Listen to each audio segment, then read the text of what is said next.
తలపైకి లేవటం తలపై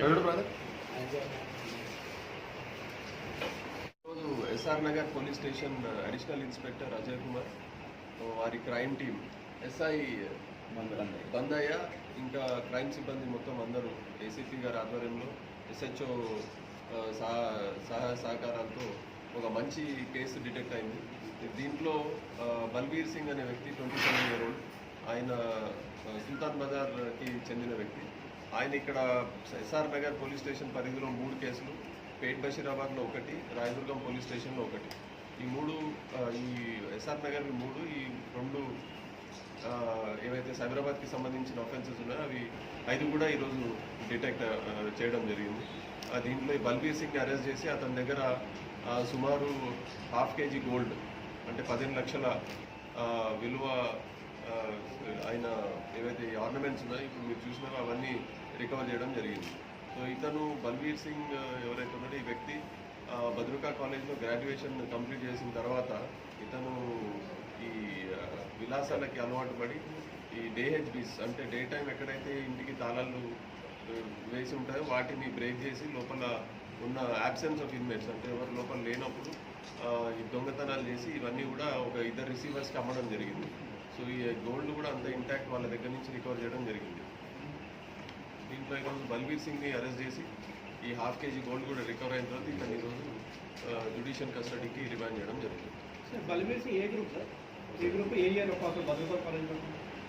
ఇతను 27 years అంటే సుమారు ఒక 8 years ముందు అక్కడి నుంచి పాస్ అయ్యాడు. ఏ ఇయర్ అంటే ఎగ్జాక్ట్ ఇయర్ అయితే తెలియదు, కనుక్కోవాలి. క్రీడల కోసమే దొంగతనాలు చేశాడు, క్రీడల కోసం దొంగతనాలు చేశాడు స్టార్ట్ చేశాడు. ప్రియురాలి కోసం అంటే అన్ని రకాలు, ప్రియురాలే కాదు విలాసమైన జీవితానికి అలవాటు పడి సో ఇటువంటి దొంగతనాలకి పాల్పడ్డాడు. సో ఇతను 2 సార్లు పీడీ యాక్ట్లో కూడా ఇంతకుముందు వెళ్ళి రావడం జరిగింది. ఇతను ప్రతిసారి బయటకు వచ్చిన తర్వాత ఇన్స్పెక్టర్లు వీళ్ళందరూ కూడా ఇతన్ని కౌన్సిల్ చేస్తే ఇతను మారుతానని చెప్తున్నాడు, కానీ రిపీటెడ్గా బయటకు వచ్చి మళ్ళీ దొంగతనాలు చేస్తుంటే 2 సార్లు పీడీ యాక్ట్లో కూడా ఇతను రిమాండ్ చేయడం జరిగింది. ఇప్పుడైతే మళ్ళీ అది బయటకు వచ్చిన తర్వాత ఇప్పుడు ఏదైనా ఎంప్లాయ్మెంట్ ఏదైనా కూడా ప్రయత్నించడానికి మా అడిషనల్ ఇన్స్పెక్టర్ అజయ్ కుమార్ ప్రయత్నిస్తున్నాడు. సో అతను ఆ ప్రామిస్తో ఇంకా ముందటి నుంచి బయటకు వచ్చిన తర్వాత జైలు నుంచి ఆఫ్టర్ కన్విక్షన్ ఇప్పుడు అతను అటువంటి పనులు చేయనని చెప్తున్నాడు. సో అది కూడా మేము అతని మీద క్లోజ్ అబ్జర్వేషన్ వాచ్ పెట్టి అడిషనల్ ఇన్స్పెక్టర్ అతను ఏదైతే ప్రామిస్ చేశాడో అతనికి ఉద్యోగం ఇప్పిస్తానని ఎక్కడైనా మంచి ప్లేస్లో అతనికి ఇప్పించి అతన్ని రిహాబిలిటేట్ చేయాలన్నది ఆశిస్తుంది. ఇతని ఫ్యామిలీ బ్యాక్గ్రౌండ్ అయితే మంచిది. ఇతను 3 brothers ఉన్నారు, 3 sisters. ఆ 3 sisters కూడా మ్యారీడ్. 2 brothers వీళ్ళకి ఒక షాప్ ఉంది, అంటే యుటెన్సిల్స్ షాప్ ఒకటి. ఆ యుటెన్సిల్ షాప్లో ఒక బ్రదర్ పనిచేస్తున్నాడు, ఇంకో బ్రదర్ ఏదో రెస్లింగ్ చేస్తున్నాడు అని చెప్తున్నాడు. సో అతని గురించి కూడా మేము వెరిఫై చేయాల్సింది. సో బట్ మొత్తానికి ఫ్యామిలీ అయితే మంచి ఫ్యామిలీ. ఫాదర్ ఇంతకుముందు చనిపోయాడు కొంతకాలం ముందు. సో ఇతను ఒక్కడే ఇటువంటి పనులకి అంటే దొంగతనాలు చేయడం ఇటువంటివి వీటికి పాల్పడుతున్నాడు. ఫ్యామిలీతో అయితే రిలేషన్ ఉంది.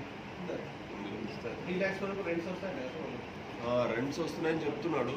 సో ఎగ్జాక్ట్గా ఎంత వస్తుందో నాకు ఐడియా లేదు, వెరిఫై చేయాలి. 3 lakhs రెంట్ వస్తుంది, ఇంతకుముందు ఎవరికి అప్పుకున్నాను అందుకే ఈ దొంగతనాలు చేశానని చెప్తున్నాడు. సో బట్ ఇప్పుడు బయటకు వచ్చిన తర్వాత ఇతని మీద క్లోజ్ అబ్జర్వేషన్ వాచ్ పెట్టి ఇప్పటి నుంచి ఇటువంటి చేయకుండా చూసే బాధ్యత మా మీద ఉంది. ఆయన కూడా అట్లా చేయనని చెప్తున్నాడు. So girl friend